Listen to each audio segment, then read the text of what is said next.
Hello students, welcome back in your English class.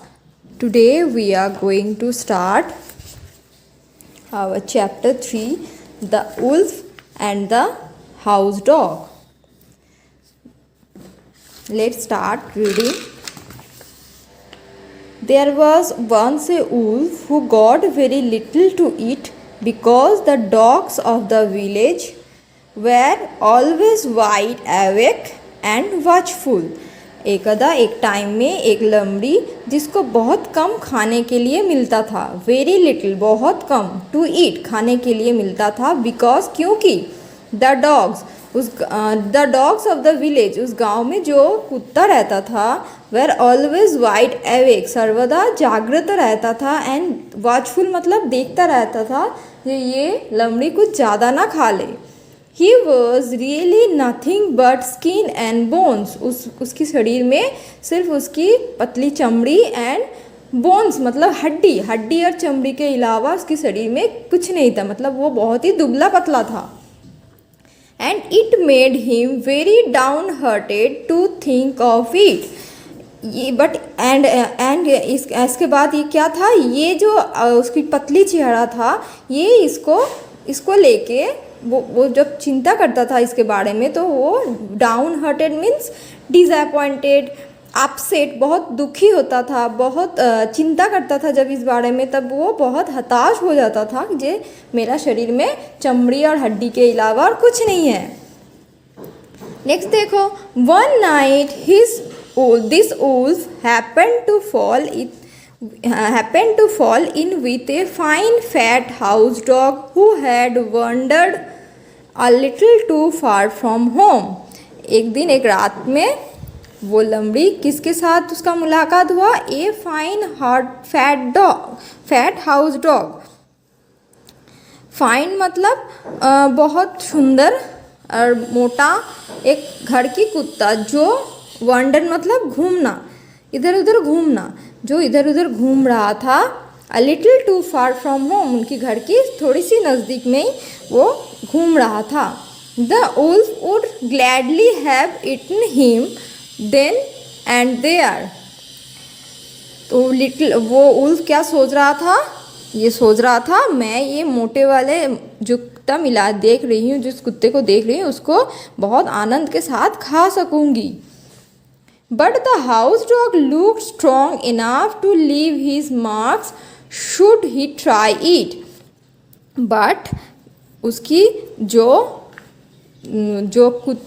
घर की कुत्ता था, उसको दिखने में बहुत स्ट्रॉन्ग था, बहुत वो शक्तिशाली था, and leave his marks, and उसको अटैक करेंगे तो वो भी उल्टा अटैक भी करेंगे एंड उसको इंज्योर्ड भी कर देंगे। लीव हिज मार्क्स मतलब उसके शरीर में भी इंज्योरी कर देंगे, वो ऐसा कोशिश करेंगे तो, क्योंकि वो तो पतला दुबला था।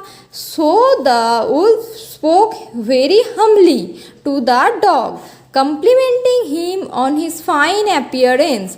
तो इसलिए क्या किया, वो लोमड़ी ने उस कुत्ते के साथ बहुत हम्बली, बहुत विनय के साथ बात करना स्टार्ट किया, एंड क्या किया, कम्प्लीमेंटिंग, उसको प्रशंसा कर रहा था, उसकी बाहर की जो सुंदरता था उसको देख के उसको प्रशंसा करने लगा। You can be as well fed as I am if you want to, replied the dog. कुत्ते ने क्या जवाब दिया, you can be as well fed, आप भी मेरे एज आई एम, आप भी मेरे तरह खिला पिलाया रह सकते हो, आप चाहो तो। लीव द वुड्स, ये जंगल छोड़ दो। देयर यू लिव मिजरेबली, यहाँ पे वहाँ देयर मतलब वहाँ पे आप रहते हो, लिव मतलब रहना, बास करना, आप कैसे रहते हो, मिजरेबली मतलब अनहैप्पीली, दुख के साथ, अब दुखी हो के अब यहाँ पे जंगल में आप रहते हो। Why you have to fight hard for every bite you get, क्यों आप इतना लड़ाई करते हो छोटी सी दाना खाने के लिए, एवरी बाइट मतलब प्रत्येक बाइट के लिए आप इतना संघर्ष क्यों करते हो। फॉलो माई एग्जाम्पल, मेरे उदाहरण को अनुसरण करो, and you will get along beautifully, आप भी बहुत सुंदर लाइफ बिता सकते हो, आप भी अच्छे से रह सकते हो। What must I do, asked the wolf. लोमड़ी ने क्या जवाब दिया? What must I do? मुझे इसके लिए क्या करना होगा? लोमड़ी ने ये पूछा। हार्डली एनीथिंग, शायद ही कुछ, मतलब बहुत ही कम काम करना होगा। आंसर्ड द हाउस डॉग, घर वाला जो कुत्ता था वो जवाब दिया। Chase people who carry cans, कौन सी लोगों के पीछे भागना है, चेस करना है कौन सी लोगों को? जो उसके हाथ में कोई कैन्स मतलब कोई लकड़ी या छड़ी टाइप का कुछ होगा उसको पीछे भागना है। Bark at the beggars, beggars मतलब भिखारी, भिखारियों को भौंकना है। And fawn on the people of the house, उस घर की जो लोग हैं उसको फोन ऑन मतलब प्रेस करना, मतलब उसकी पैर चाटना, ऐसे करना है। In return you will get titbits of every kind, इसके बदले में आपको छोटा मोटा बहुत सारा कुछ मिलेगा। क्या क्या मिलेगा? Chicken bones, choice bits of meat, sugar, cake and much more besides, इसके बदले में आपको ये सारा कुछ मिलेगा। एंड इसके साथ साथ और भी कुछ मिलेगा।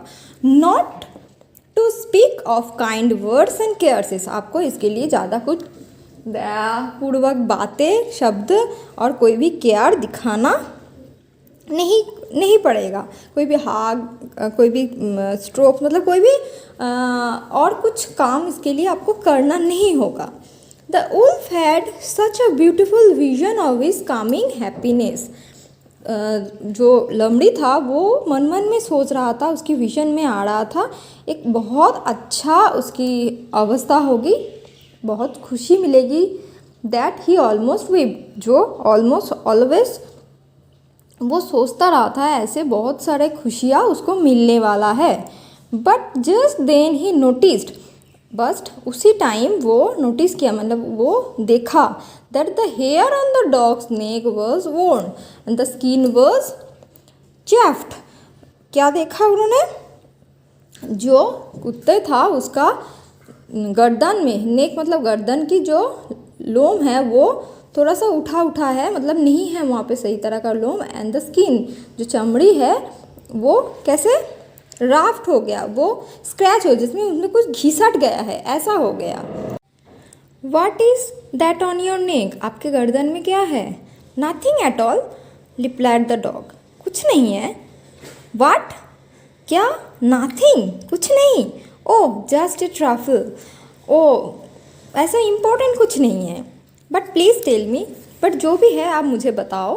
Perhaps you see the mark of the collar of to which my chain is fastened. क्या बोल रहा है? परहैप्स मतलब संभवतः, मतलब मे बी आप ये देख रहे हो मेरी गले में, कॉलर में जो चेन बांधता है वो जब एकदम टाइट हो गया था, उसकी जो निशान पड़ गया था वो आपको दिखाई दे रहा है। व्हाट, क्या? अ चेन, आपके गले में चेन है, ऐसे बोल के क्राइड द वुल्फ, लोमड़ी ने बहुत ज़ोर से चिल्लाया। Don't you go wherever you please, जब आपकी जहाँ पे जाने की मर्जी होता है आप जा नहीं सकते। नॉट ऑलवेज, ऑल टाइम मतलब ऑलवेज मतलब सर्वदा नहीं। बट व्हाट्स द डिफरेंस, बस क्या फ़र्क पड़ता है? रिप्लाइड द डॉग, डॉग ने, कुत्ते ने जवाब दिया, क्या फ़र्क पड़ता है? All the difference in the world, फ़र्क पड़ता है। I don't care a rap for your fists and I would not take all the tender young lambs in the world at that price. I don't care a rap means I am less interested, मुझे अभी कोई interest नहीं है। For your fist, आपने जो plan बताया था इसके बारे में मुझे और कोई भी इंटरेस्ट नहीं है।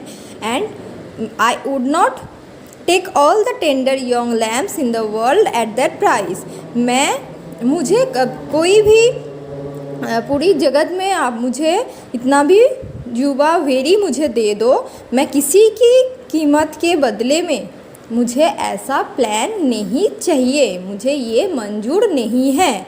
And away ran the wolf to the woods, and क्या किया? लोमड़ी ने भाग के जंगल की तरफ चला गया।